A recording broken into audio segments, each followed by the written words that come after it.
Si a finales de los 90 tú le hubieras preguntado a alguien quién era Albert González, seguramente nadie te hubiera sabido responder, porque no era una persona ni famosa ni rica. Era simplemente un adolescente de Miami al que le encantaban los ordenadores. Y claro, estamos hablando de finales de los 90. Internet era otro mundo. No había ni influencers, ni redes sociales, ni hamburguesas de Lotus. Gracias a Dios. Si querías aprender algo, esta vez te tocaría buscarlo, no preguntarle a ChatGPT. Y Albert tenía una curiosidad enorme.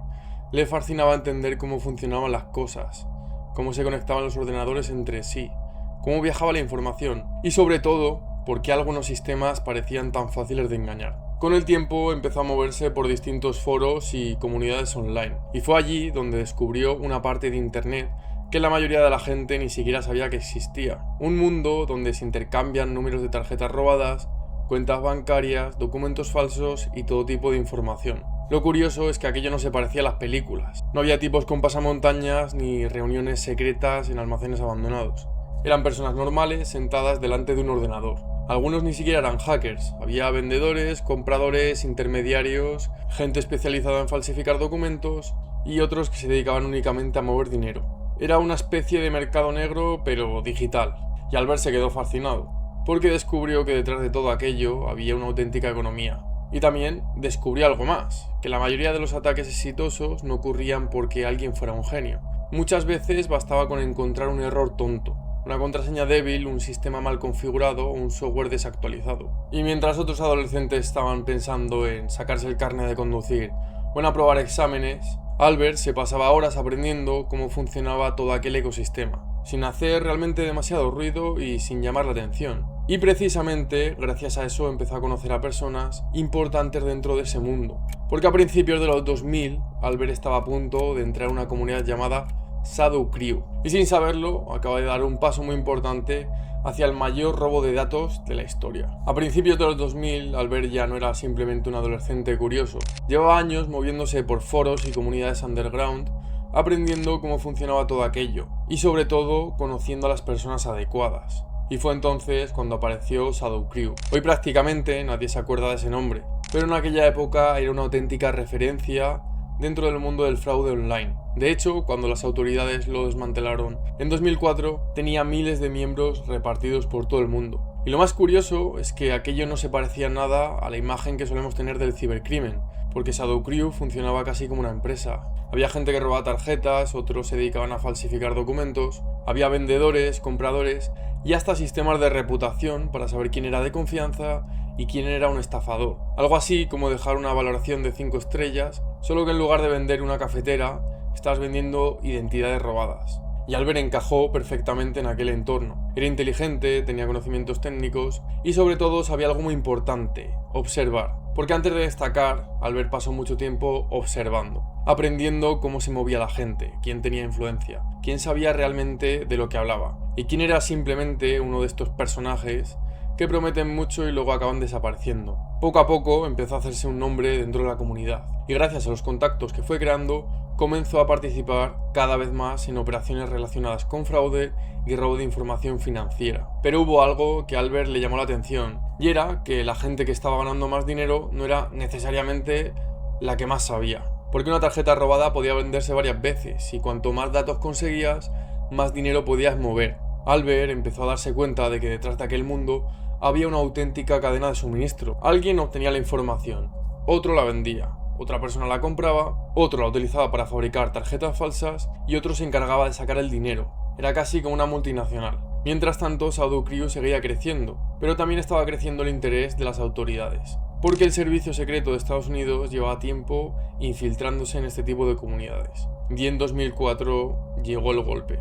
La Operación Firewall, una investigación internacional que acabó con decenas de detenciones y con el cierre de Shadow Crew. Y aquí es donde la historia de Albert da un giro bastante inesperado, porque en lugar de acabar en prisión junto con el resto de miembros, decidió colaborar con las autoridades. Se convirtió en informante, o como se conoce coloquialmente, en un chivato. Algo que probablemente salvó su situación en aquel momento. Y durante un tiempo, Albert trabajó ayudando al servicio secreto a identificar a otros delincuentes, pero había un pequeño problema. Aunque estaba colaborando con las autoridades, nunca abandonó el otro mundo, y eso es algo que acabaría teniendo consecuencias enormes, porque mientras ayudaba a perseguir a ciberdelincuentes, también seguía rodeado de ellos, seguía teniendo contactos, conociendo técnicas nuevas y acumulando experiencia. Y fue precisamente durante esa etapa cuando conoció a varios hackers del este de Europa con conocimientos mucho más avanzados. Personas capaces de comprometer grandes redes corporativas. Personas que no estaban interesadas en robar 100 tarjetas, ni 1000.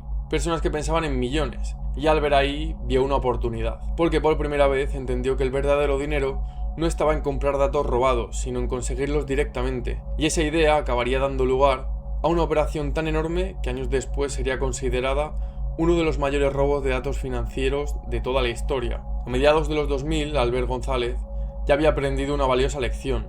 Robar unas pocas tarjetas, pues estaba bien. Pero si querías jugar en primera división con los top globales, pues tenías que dejar de pensar como un ladrón y empezar a pensar como una empresa. Y eso fue exactamente lo que hizo. Durante años empezó a colaborar con varios hackers del este de Europa. Entre ellos uno conocido como Maxic. Y juntos formaron algo que, salvando las distancias, funcionaba como una organización perfectamente coordinada. Unos se encargaban de entrar en los sistemas, otros gestionar servidores y otros mover el dinero. Y Albert actuaba como una especie de intermediario y coordinador. Pero la gran pregunta era, ¿cómo consigue robar millones de tarjetas de crédito sin que nadie se dé cuenta? Y aquí viene una de las partes más sorprendentes de toda la historia. Porque no utilizaron ninguna tecnología alienígena ni hacks sacados del propio Matrix. En muchos casos aprovecharon fallos bastante tontos.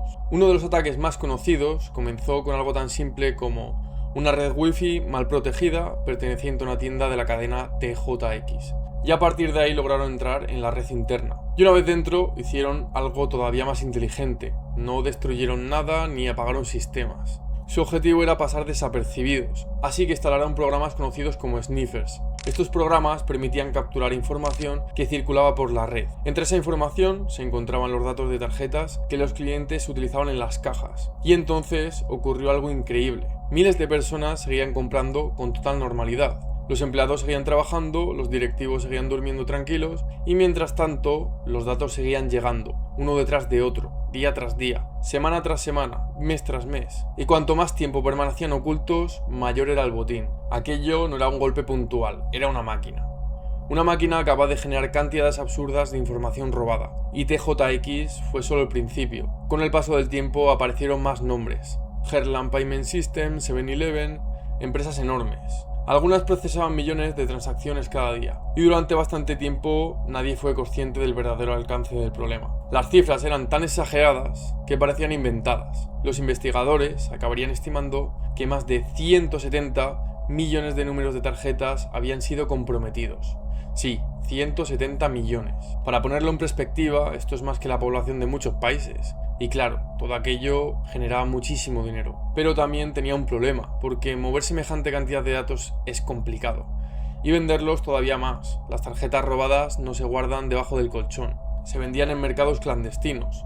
Otros delincuentes las utilizaban para fabricar tarjetas falsas, realizar compras, sacar dinero y seguir alimentando una cadena de fraude gigantesca. Pero mientras Albert y sus socios seguían operando, había alguien que llevaba años observando, porque algunas empresas empezaron a detectar movimientos extraños. Los bancos comenzaron a relacionar fraudes aparentemente aislados, y las agencias federales empezaron a hacerse una pregunta bastante inquietante. ¿Cómo era posible que incidentes distintos tuvieran tantas cosas en común? Direcciones IP, servidores, métodos similares, personas relacionadas y, una vez más, un nombre empezaba a aparecer demasiado a menudo: Albert González.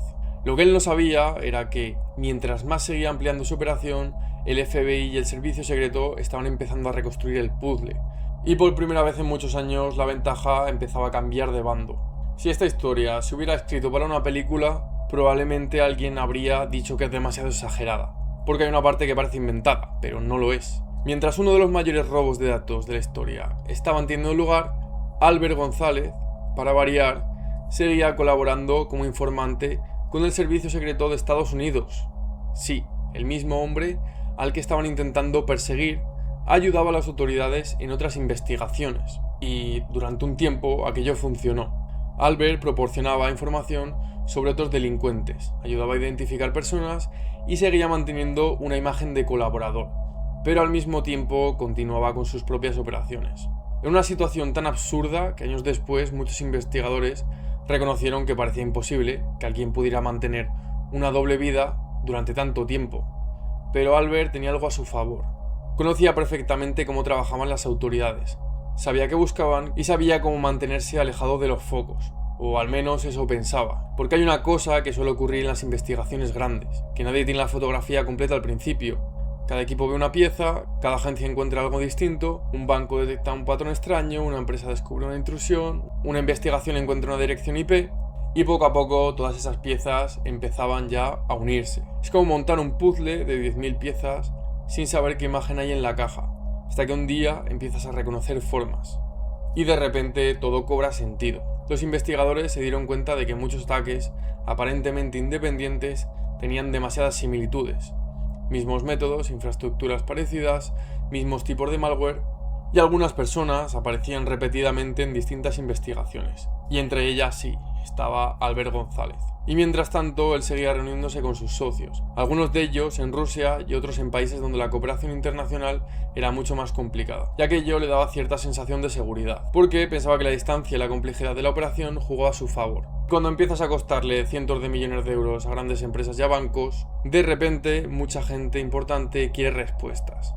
Así que durante años, el FBI y el Servicio Secreto fueron reconstruyendo la operación pieza a pieza, porque sabían que estaban ante algo enorme. Y cuando tienes delante uno de los mayores casos del cibercrimen de la historia, no quieres detener el primer sospechoso que aparezca. Quieres entender toda la red, saber quién hace qué, quién vende, quién compra y quién mueve el dinero. Y poco a poco llegaron hasta Albert. No por un gran error espectacular, ni porque dejara una nota firmada, ni porque alguien pulsara un botón mágico. Fue algo mucho más simple. La acumulación de pequeñas pistas, como hemos comentado antes, una detrás de otra y durante años.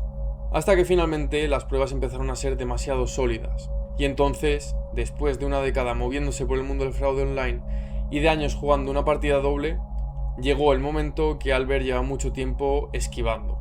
Porque una cosa es colaborar con las autoridades y otra muy distinta es descubrir que las autoridades llevan tiempo siguiéndote a ti. Y cuando eso ocurre, normalmente la historia no termina muy bien, porque la partida estaba a punto ya de terminarse. Y a Albert González ya no le quedaba ninguna bajo la manga. Después de años moviéndose por las sombras, coordinando operaciones y evitando problemas, Albert González estaba a punto de enfrentarse a algo que lleva mucho tiempo esquivando: las consecuencias. Porque durante bastante tiempo todo había salido bastante bien, pero las investigaciones ya habían avanzado demasiado. Las autoridades tenían registros, servidores, comunicaciones y sobre todo, una idea bastante clara de quién estaba detrás de todo aquello. Y en 2008 llegó el golpe. Albert fue detenido. Y poco después, las dimensiones reales del caso empezaron a conocerse públicamente. Los números eran difíciles de creer. Más de 170 millones de tarjetas comprometidas. Uno de los mayores robos de datos financieros jamás descubiertos. Pero quizás lo más curioso es que, a pesar de todo, quienes trabajaron en el caso describían a Albert como alguien educado, inteligente y extremadamente capaz. Y precisamente eso hacía que la historia resultara todavía más llamativa, porque había tenido oportunidades. De hecho, durante años había demostrado conocimientos y capacidades que muchas empresas tecnológicas habrían valorado enormemente, pero había elegido otro camino y ahora es cuando llegaba la factura. Durante la investigación también se descubrió algo bastante surrealista. En su casa se encontraron grandes cantidades de dinero en efectivo enterradas en bidones en el jardín, literalmente enterradas. Las pérdidas económicas asociadas al caso ascendían a cientos de millones de dólares. Bancos, empresas y millones de clientes se habían visto afectados. Y cuando llegó el juicio, la justicia estadounidense quiso lanzar un mensaje claro, porque ya no estaban juzgando únicamente a Albert González, también estaban marcando un precedente. El mensaje era sencillo: el cibercrimen ya no es una travesura, ya no es una cosa de adolescentes jugando con ordenadores. Se había convertido en un problema de seguridad nacional y económica, y las condenas iban a reflejarlo.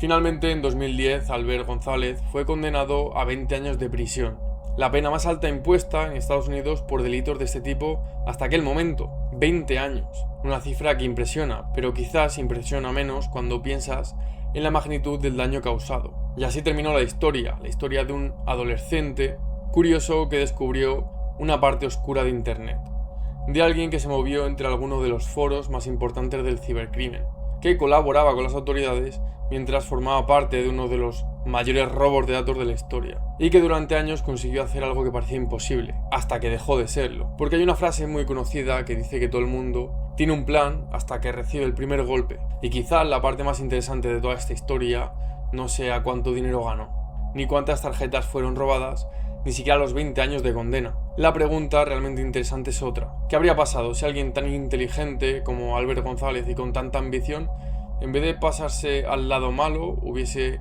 elegido el lado bueno? Al fin y al cabo esto es algo que nunca sabremos. Pero lo que sí sabemos es que durante un tiempo Albert González consiguió poner en jaque a algunas de las empresas más grandes del mundo. Y aún así, acabó descubriendo algo que prácticamente todos los grandes criminales terminan aprendiendo tarde o temprano. Que por muy sofisticado que sea el juego, al final siempre acabas cayendo.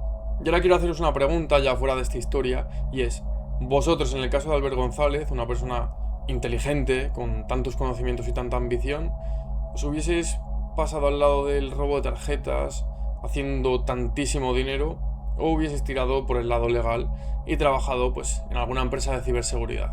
Os leo por los comentarios.